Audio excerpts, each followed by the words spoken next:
离开了一个让我不开心的地方，可是我又能到哪里去呢？又有哪里是可以接纳我的呢？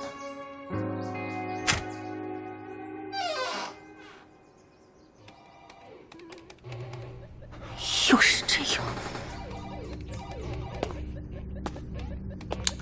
赶紧关门，冷死了。这些都是什么？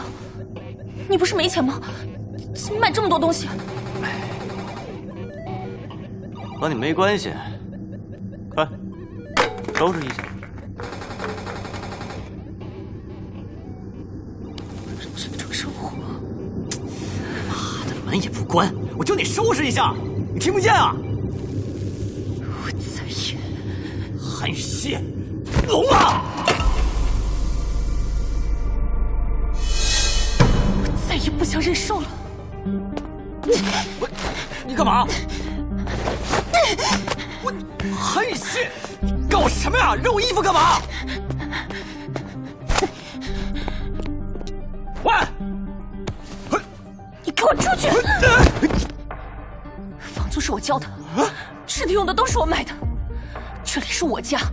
金米灿，我再也不想见到你。你再也不想见到我？当时是谁天天说我长得帅，说喜欢我的？你以为你还有机会遇到我这样的？现在不需要了。没错，和你在一起我也虚荣过，可是我现在明白了，你这种男人根本什么价值都没有。是欠杀我看！海鲜，你以为你还有机会遇到我这样的男人吗？快开门！你在身边，曾经让我内心得到了满足，快是脑子坏了吧？但这满足并不能长久，我就在上面添点花样。所以每次痛苦的时候，八婆，我都会割破手腕。快开门！我不想再继续下去了。开门啊！神经病！